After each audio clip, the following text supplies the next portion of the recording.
invité ce soir, Rataro, et nous savons votre impatience. Alors Rataro, une petite gourmandise musicale pour commencer ce rendez-vous. On y va, par Hollywood.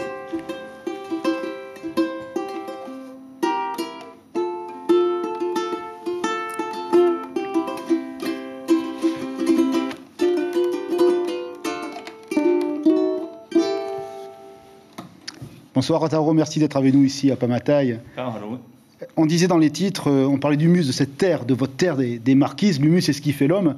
En fin de compte, tout en vous respire les marquises. C'est vraiment cet amour du pays qui vous porte dans votre champ artistique. Hein. C'est presque une mission culturelle. Hein, en tant qu'artiste, on est animé, c'est notre métier maintenant de faire valoir les îles marquises. Bon, pour moi, c'est de faire en chanson. Vous vous battez parce que vous travaillez avec d'autres artistes et d'autres frères de l'île pour la transmission actuellement. Hein. C'est vraiment une mission, comme vous dites.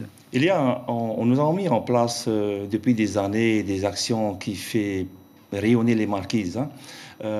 Encore plus fort, l'année dernière, nous avons monté un projet qui s'appelle Touna, dans le but d'activer la transmission des valeurs culturelles au faveur des enfants, des marquises. Et les jeunes sont sensibles justement à cette dimension des ancêtres, à cette histoire, à ce qui les a façonnés, qui va les façonner demain comme hommes et femmes. Mais si on n'active pas, ils seront moins intéressés. Moi, je pense que si on fixe comme objectif avec plusieurs partenaires, les écoles, le ministère de la Culture, la commune qui nous soutiennent, on ne peut que réussir. Bon, je pense que c'est un bon chemin qu'on met en place. Hein.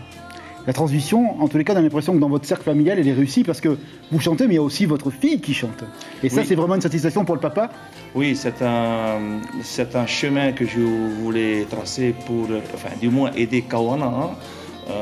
Depuis l'année dernière, je me suis mis un peu en arrière-plan, justement pour pouvoir avoir plus d'énergie pour propulser Kawana en devant de la scène hein, et mettre Kawana sur orbite pour les années à venir hein, avec la chanson Hanabave qui est extraordinaire. Hein.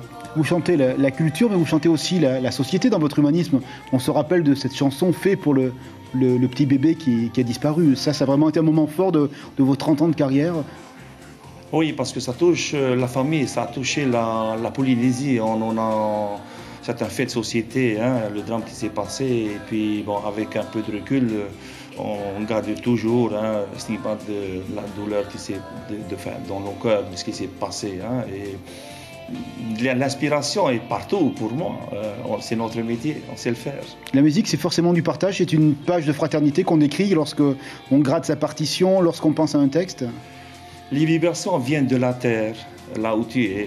C'est la phrase qui me vient, c'est ce qui me vient souvent en tête quand on écrit une chanson. Là où tu es, les vibrations sont fortement influencées. Enfin, on est fortement influencé par ces vibrations de la terre. L'information, on continue sur Polynésie la première, Internet et réseaux sociaux.